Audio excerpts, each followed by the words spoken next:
আমরা খামারি, খামারের আমার খামারে 5,000 ব্রয়লার ছিল, 2,000 সোনালি ছিল, 500 হাঁস ছিল।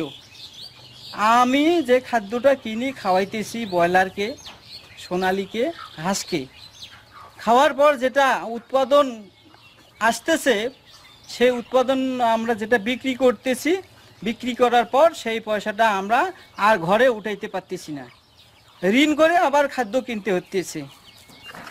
এখন আমরা কিভাবে এই খামার, পোলট্রি সেক্টর, ডেইরি সেক্টর, মৎস্য সেক্টর টিকে রাখবো? আমার মনে হয় আর 2-3 মাস পর পোলট্রি, ডেইরি, মৎস্য সব বন্ধ করে দেওয়ার উপক্রম হবে। আমি অনেক টাকা ক্ষতিগ্রস্ত হয়ে আছি, বহু টাকা। কি করে আমি এই ঋণ পরিশোধ করব? মাননীয় প্রধানমন্ত্রীর কাছে দৃষ্টি আকর্ষণ করতেছি যেন খাদ্যের দামটা কমানো হয় আর আমাদের উৎপাদনকৃত পণ্যের জন্য একটা ন্যায্য মূল্য দাম নির্ধারণ হয়। তাহলে আমরা বেকার কর্মসংস্থান টিকে থাকতে পাবো। নাহলে আমরা শিক্ষিত বেকার, মাস্টার ডিগ্রি লেখাপড়া শেষ করি আমি দেশকে মাছ মাংস ডিম দেওয়ার জন্য, আরও 10 জনের কর্মসংস্থান করার জন্য এই কাজ আমি হাতে নিছি। আমাদের এখানে 10,000 মুরগি ছিল। বিগত 1 বছর করোনাকালীন সময়ে খাদ্যের দাম এবং ডিমের যে বাজার, এই দুইটা সমন্বয়হীনতার কারণে আমরা প্রতি মাসে 50 থেকে 60,000 70,000 টাকা একটা করে শেডে ক্ষতির সম্মুখীন হয়েছিলাম। বিধায় বাধ্য হয়ে আমরা 3টা শেড বিক্রি করে দিয়েছি। 8,000 মুরগি আমাদের বিক্রি হয়ে গেছে অলরেডি। এভাবে খাদ্যের দাম প্রতি 2 মাস 1 মাস পর পর বাড়ার কারণে এবং ডিমের বাজার থেমে যাওয়ার কারণে আমরা এইভাবে আর পোষাতে পারছি না। আমাদের প্রতি মাসেই আমরা ক্ষতির সম্মুখীন হচ্ছি। আমাদের যদি আগামী 2-3 মাসে যদি দেখি এই অবস্থার উত্তরণ না হয়, আমাদের এই 2,000 মুরগিও বিক্রি করে দিতে হইতে পারে। তাতে যে অবস্থা, আমাদের এখানে 5 থেকে 6টি পরিবার কাজ করতে, তারাও বেকার হয়ে পড়তেছে, আমরাও বেকার হয়ে যাচ্ছি। এবং পাশাপাশি এভাবে চলতে থাকলে বাংলাদেশের প্রায় এই বছর এই করোনাকালীন সময়ে 80% খামারি বেকার হয়ে গেছে অলরেডি। এবং এই খাদ্যের দামের পাশাপাশি বার্ড ফ্লুর যে উপদ্রব এবার যেভাবে শুরু হয়েছে, অনেক খামারি রাতারাতি নিঃস্ব হয়ে যাচ্ছে। আমাদের আর এইভাবে এই পোলট্রি ব্যবসা আমাদের পক্ষে আর সম্ভব না, আমরা করতে পাবো না। বাংলাদেশের বেশিরভাগ খামারিও একই কথা, তাদের সঙ্গে কথা হয় নিয়মিত, তারাও এই ব্যবসা আর করতে পারবে না। এখানে 8,000 প্লাস মুরগি ছিল, 2 ফ্যামিলি ছিল। বর্তমানে এখন আমি এক ফ্যামিলি আছে এখানে, আর এক ফ্যামিলি চলে গেছে।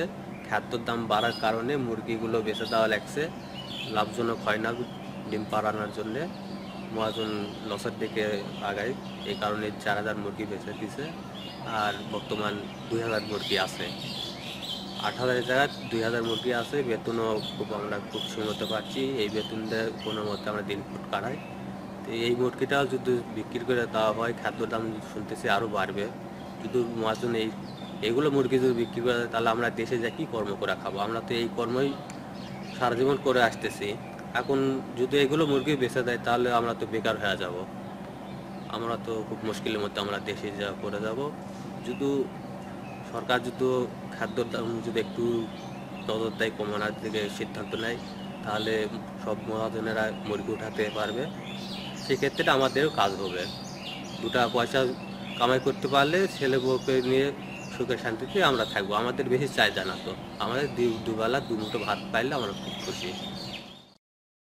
দৈনিক 1 বস্তা ফিট লাগে। আগে খাওয়াইতাম 650 টাকা, এখন খাওয়ার লাগে 810 টাকা। তো ফিটের দাম যদি না কমায়, আমাদের খামার এখন টিকে রাখা সম্ভব হচ্ছে না। তে ভুসি খাওয়াইতাম আগে হলো 850 টাকা, এখন খাওয়ার লাগে 1200 টাকা, 1200 এরকম। কিন্তু এত দাম বাড়ার কারণে আমাদের এখন খামার টিকে রাখা সম্ভব হচ্ছে না।